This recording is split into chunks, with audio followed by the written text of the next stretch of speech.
Whispers from the Grave, a cinematic life-changing story. 4. Boss Mentality Official. The girl who wandered her name was Emily. A 21-year-old girl from a small suburban town, Emily lived in a fast-paced bubble of scrolling feeds, social media validation, gossip chats, and late-night Netflix binges. Days blurred into nights, and nights faded into regretful mornings. School was in the past, her college life felt like a joke, and she was stuck in the never-ending loop of distractions. Despite the noise of the modern world around her, Emily often felt empty inside. She didn't understand why. Her parents would often advise her to change, to read, to set goals, but it all sounded boring and unnecessary to her. Then came one evening. The sky had turned a dull orange, and the wind carried a strange silence. Emily felt an ache in her chest, something she couldn't explain. For the first time in a long while, she wanted to be alone, truly alone. She put on a hoodie, grabbed her phone, and walked aimlessly. Her steps led her to the edge of town, to an old, forgotten graveyard. Entering the silence. The gate creaked open as Emily pushed it. Rusty iron, chipped stone, broken branches. Everything about this place screamed history.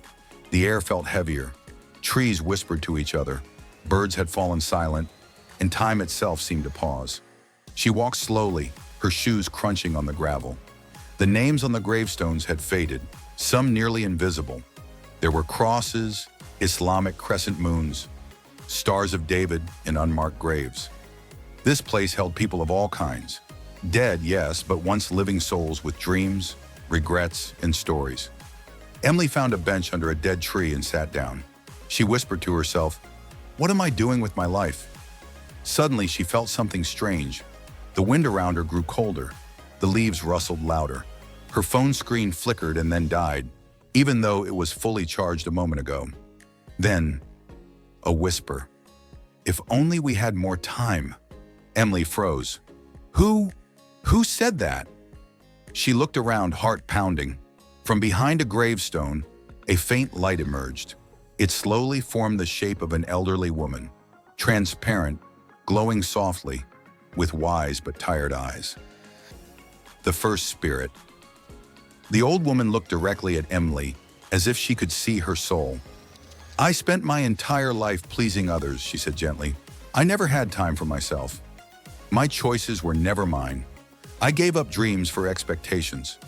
Now I lie here, wondering who I could have been." Emily's mouth was dry. She couldn't look away. "Don't wait like I did. Life is shorter than you think."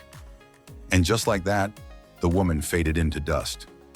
Before Emily could process what had just happened, another voice echoed through the graveyard. "Hey, over here." She turned. A young man, maybe 25, appeared near a tombstone covered in ivy, the gamer. His expression was blank, filled with a deep sadness. "I wasted my youth," he began. "Every night was video games, partying, sleeping in, ignoring my parents. They told me to focus, to care about my future. But I thought I had time. Always more time." He paused. "I died in a car accident coming home from a party. Drunk driver. Just like that. It was over." Emily's heart sank. She had friends just like him. Maybe she was like him. "Now all I want is a chance to study, to help my parents, to say thank you. But the chance is gone." Then, like smoke in the wind, he disappeared. The star who lost herself. Suddenly, the air shimmered again. A beautiful woman appeared in a glowing gown. Her face was familiar. Emily had seen her in magazines. "I had fame," she said. "I had money, power, followers. But I didn't have peace. I lost my family, lied to my friends, ruined people to rise higher." Emily couldn't believe what she was hearing. Every applause, every red carpet was covering an empty soul. And when death came, not a single friend stood by my grave. Her voice cracked. "You still have time. Use it to build you, not just your image." Tears welled up in Emily's eyes. The child then came a small voice. "Excuse me?" She looked down. A child's spirit stood near her, maybe 7 years old.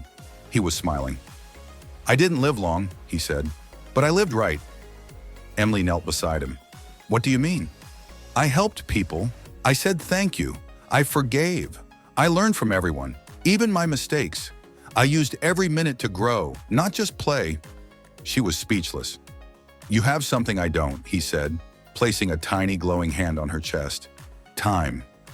Then he vanished like a falling star. The realization. Emily was left alone in the graveyard once more. The wind had settled. The air was still. But she was no longer the same girl. She had come looking for peace and had found truth. The voices weren't just haunting, they were guiding. They'd given her a second chance. She stood up slowly, her chest rising and falling with a sense of clarity she hadn't felt in years. Thank you, she whispered toward the graves. And she walked away from the graveyard, into the light of a brand new morning. A new beginning. Emily returned home and did something she had never done before. She deleted her social media apps. She turned off her phone for a full day. She opened an old journal and began writing. I'm not going to waste another moment. I want to live with purpose. I want to grow. I want to succeed. I want to matter. She made a list of changes. Call mom and dad every day. Read one book every week. Practice gratitude. Learn a new skill every month. Say no to things that waste time. Say yes to life for more. Subscribe to Boss Mentality Official for more real-life inspired stories, cinematic motivation, and next-level mindset content.